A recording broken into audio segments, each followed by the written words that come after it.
தமிழ்நாட்டின் அகழ்வாராய்ச்சி எந்த மாவட்டத்தில் நடந்துச்சு, அந்த மாவட்டத்தில் எந்த இடத்த பற்றியும் பார்ப்போம். இது வந்து கண்டிப்பாக டிஎன்பிஎஸ்சியாக இருக்கட்டும், டிஎன்யூஎஸ்ஆர்பியாக இருக்கட்டும், கண்டிப்பாக இதுலேருந்து கொஸ்டின் வரும். அதை பற்றி நம்ம ஷார்ட்கட் வீடியோவில் பார்ப்போம்.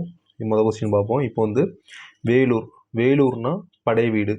இது எப்படி நான் வச்சுக்கலாம்னா, முருகனுக்கு இன்னொரு பேர் வேலன்னு சொல்லுவாங்க. அப்படின்னா வேலன்னா வேலனுக்கு எத்தனை வீடுன்னா 6 படை வீடுன்னு சொல்லுவாங்களா. அப்படின்னா வேலூர்னு வந்தால் படை வீடுன்னு நான் வச்சுக்காங்க. அடுத்து வந்து விழுப்புரம். விழுப்புரம்னா திருக்கோயிலூர் மரக்காணம்.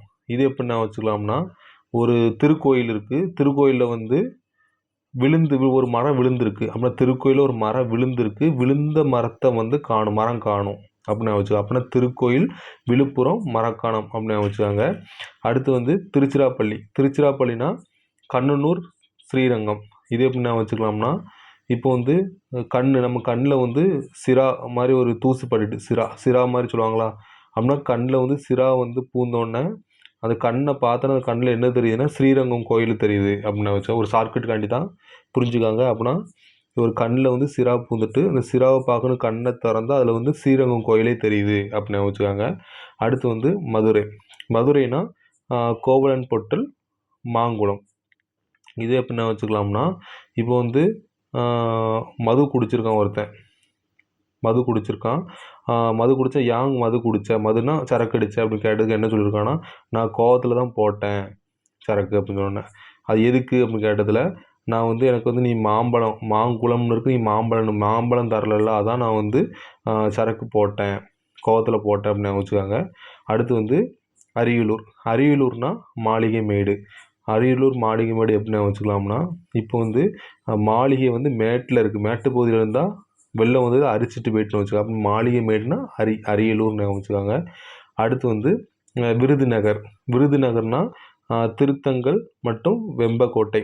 இது எப்படி நான் வச்சுக்கலாம்னா, இப்போ விருந்து வச்சுருக்காங்க. விருந்தில் வந்து இது வந்து வெம்பக்கோட்டைன்னு இருக்குது, வேப்பங்கோட்டைன்னு வச்சுருக்காங்க. சாப்பிட்ற மாதிரி நான் வச்சுக்காங்க. நம்மளுக்கு வந்து ஷார்ட்கட் மாதிரி தான். எதுனாலுமே வச்சு நம்ம வந்து நம்மளுக்கு புரிகிற மாதிரி வச்சுக்கிட வேண்டியதான், அவ்வளோதான். இப்போ பாருங்கள், விருதுநகர். விருதுநகர்னா திருத்தணும். எதுனா வேப்பங்கோட்டைக்கு பதில் வெம்பக்கோட்டை இருக்குது, அதை வந்து திருத்தணும் அப்படின்னு வச்சுக்கோங்க. அடுத்து வந்து ராமநாதபுரம். ராமநாதபுரம்னா அழகன்குளம் தொண்டி தேரூர் வேலி. இது எப்படின்னா வச்சுக்கலாமா, நம்ம வந்து ராமநாதபுரம் மன்னன் வந்து அழகாக இருக்கார். அழகன் வந்து அழகையும் தாண்டி ஒரு தேரில் வர ராஜா மாதிரி இருக்கார் அப்படின்னு வச்சுக்கோங்க. இதாட்டும் அப்படின்னா ராமநாதபுரம்னா அழகாக இருக்கான், அதையும் தாண்டி நினச்சிதான் ஒரு தேரில் வர சாமி மாதிரி வச்சுருக்கான் அப்படின்னு வச்சுக்கோங்க.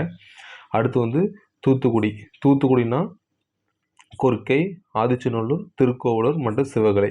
இதெல்லாம் நம்ம மாவட்டத்தினால இது எப்பவும் தெரிஞ்சக்கூடிய விஷயமா இருக்கனால இது படிச்சுக்காங்க. எப்படின்னா கொர்க்கை, ஆதிச்சநல்லூர், திருக்கோவலூர் மற்றும் சிவகங்கை. சரி, அடுத்த கொஸ்டின் பார்ப்போம். அடுத்து வந்து ஈரோடு. ஈரோடுனா கொடுமணல். இது எப்படி நான் வச்சுக்கலாம்னா, இப்போவும் ஒரு ரோட்டில் வந்து நடந்து போயிட்டுருக்குன்னு சொல்ல நம்மளுக்கு என்ன செய்யுதுன்னா, அங்கே கடந்த மணல் வந்து கொடுமணலாக இருக்கும். நம்ம ரொம்ப கால் பொக்குமா உடனே இது என்னப்பா கொடுமணலாக இருக்குது அப்படின்னு நம்ம சொல்கிறோம். அப்படி ரோட்டில் வந்து மணல் கிடக்கும் அப்படின்னு வச்சாங்க. அடுத்து வந்து சிவகங்கை. சிவகங்கைனா கொந்தகை. இது கங்கைன்னு இருக்கும், கொந்தகைன்னு இருக்கும். அப்படின்னா சிவகங்கைனா கொந்தகை. நம்ம சிவகங்கை ஆல்ரெடி கீழடி இருக்குது, அதை பற்றி நான் வச்சுக்கலாம். அடுத்து இன்னும் பார்ப்போம். அடுத்து இதில் பாருங்கள். அடுத்து வந்து திருவண்ணாமலை. திருவண்ணாமலைனா ஆண்டிப்பட்டி, கீழ்நம்மண்டி, அடுத்து வந்து திருப்பூர், அடுத்து சேந்தமங்கலம். இது எப்படி நான் வச்சுக்கலாம்னா, இது பாருங்கள், திருவண்ணாமலை கோயிலுக்கு போகன்னு சொல்ல ஒருத்தன் வந்து ஆண்டி பண்டாரமாக இருந்திருக்கான். அவன் என்ன செஞ்சுருக்கான்னா, கீழ் மண்டி போட்டு முட்டாங்கல் போட்டு என்ன போயிருக்கான், திருப்பூவை கொண்டு போயிருக்கான். போய் சேர்த்தவனு நினைச்சா பெரிய மங்களமாக ஆகிட்டான் அவன் அப்படின்னு வச்சாங்க. இது வந்து நம்ம ஒரு கதையாக தான் படிக்கும், கண்டிப்பாக புரியும். நம்மளுக்கு ஆப்ஷன் கொஸ்டின் இருக்கும், அதை வச்சு நம்ம புரிஞ்சுக்கலாம். அதுக்கடுத்து புதுக்கோட்டை. புதுக்கோட்டைனா பொற்பனை கோட்டை. ஏன்னா புதுக்கோட்டை ஒன்று கட்டுறாங்க. அந்த கோட்டை வந்து எதை வச்சு கட்டுறாங்க, பனை மரம் இருக்குல்ல, பனை மரத்தை கொட்டையை வச்சு கட்டுறாங்க அப்படின்னு வச்சாங்க. நம்மளுக்கு தேவை ஷார்ட்கட்டு தான், அது எப்படி இருந்தாலும் சரின்னு நினச்சி படிச்சுக்காங்க. அடுத்து புதுக்கோட்டைனா பொற்பனை கோட்டை, பனையை வச்சு கட்டியிருக்காங்க புதுக்கோட்டையை அப்படின்னு வச்சுக்காங்க. அடுத்து வந்து கோயம்புத்தூர். கோயம்புத்தூர்னா ஆனைமலை, பேரூர், புலுவாம்பட்டி. இது எப்படி நான் வச்சுக்கலாம்னா, இப்போ வந்து ஆணையில் வந்து தான் ஆணையில் தான் நான் வந்து பேரூர் போனேன் அப்படி சொல்லியிருக்கான். எங்கள் பேரூர் போனேன்னு சொல்லியிருக்கான். உடனே ஒருத்தன் சொல்கிறான், நீ வந்து புழுவாத அப்படி சொன்னோன்னே அவன் வந்து கோவத்தில் போயிட்டான் அப்படின்னு வச்சுக்காங்க. அப்படின்னா ஆணையில் வந்து நான் பேரூர் போனேன் அதை வந்து சொல்லியிருக்கான் ஒருத்தன். உடனே இவன் சொல்கிறான் புழுவாதலை அப்படின்னு சொல்லியிருக்கான். புழுவாதுன்னு சொன்னோன்னே அந்த பையன் சொன்ன பையன் என்ன செய்யணும், கோவத்தில் போயிட்டான் அப்படின்னு வச்சா. கோயம்புத்தூர்னா கோயம்புத்தூர்னு வச்சுக்கோங்க. அடுத்து வந்து கிருஷ்ணகிரினா மயிலாடும் பாறை. இது எப்படி நான் வச்சுக்கலாம்னா, இவன் கிருஷ்ணர் வந்து புல்லாங்குழல் வாசித்த உடனே அந்த மயில் பூரா என்ன செய்யும்னா ஆடுது, பாறையில் வந்து ஆடிக்கிட்டு இருக்கு, மயில் வந்து ஆடும் அப்படின்னு வச்சுக்காங்க. அடுத்து வந்து தருமபுரினா பெரும்பாலை, அடுத்து மோத்தூர், அடுத்து வந்து பனையக்குளம், அடுத்து புதினத்தம். இது எப்படி நான் வச்சுக்கலாம்னா, இப்போ வந்து பெரும்பாலையை வந்து சட்டியில் வந்து பால் மோடுறாங்க வச்சுக்கோங்க. பாலை வந்து மோந்து பனையை வச்சுனாலும் என்னது நத்தம் அப்படின்னு வச்சுக்கோங்க. பனையை வச்சு பூதி நத்தத்துலனா இடமே இல்லாதவங்க இருக்கிறவங்களுக்கு வந்து தர்மம் பண்ணுறாங்க அப்படின்னு வச்சுக்காங்க. அப்படின்னா பெரும்பாலை வந்து மோந்து பனையை வச்சு என்ன செய்கிறாங்கன்னா நத்தத்தில் இருக்கிறவங்களுக்கு வந்து தர்மம் பண்ணுறாங்க அப்படின்னு வச்சுக்காங்க. அடுத்து வந்து திருநெல்வேலினா மாங்குடி, ராஜாக்கள் மங்கலம், துலுக்கர்பட்டி, உக்கரன்கோட்டை. இது எப்பவும் நம்ம அடிக்கடி கேள்விப்பட்ட பேராக தான் இருக்கும். இப்போ வந்து திருநெல்வேலியிலேருந்து மாம்பழம் நல்லா குடிச்சிட்டு மாம்பழம் தானே, அப்படின்னா மாம்பழத்தை நல்லா குடிச்சிட்டு ராஜாக்கள் வந்து எப்படி இருக்காங்கன்னா நல்ல துளுன்னு உக்கரமாக இருக்காங்க அப்படின்னு வச்சுக்காங்க. அப்படின்னா திருநெல்வேலின்னு வந்தால் நம்மளுக்கு என்ன வரணும், மாம்பழம் நல்லா குடிச்சிட்டு ராஜாக்கள் வந்து துளுன்னு உக்கிரமாக இருக்காங்க அப்படின்னு வச்சுக்காங்க. அதை பற்றி நம்ம படிச்சுக்கலாம். அடுத்து திருவள்ளூர்னா பட்டறை பெரும்பதூர். அடுத்து வந்து பரிக்குளம். இது எப்படி நான் வச்சுக்கலாம்னா, இப்போ வந்து திருவள்ளூர் சிலையை வந்து என்ன செய்வாங்க, சிலையை செய்துக்கு வந்து பட்டறையில் உள்ளவங்க தான் போயிருப்பாங்க வடிக்கிறதுக்கு.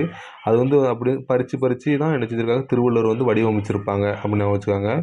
அடுத்து வந்து நாகப்பட்டினம்னா செம்பியன் கண்டியூர், தலைச்சங்காடு, அடுத்து தரங்கம்பாடி.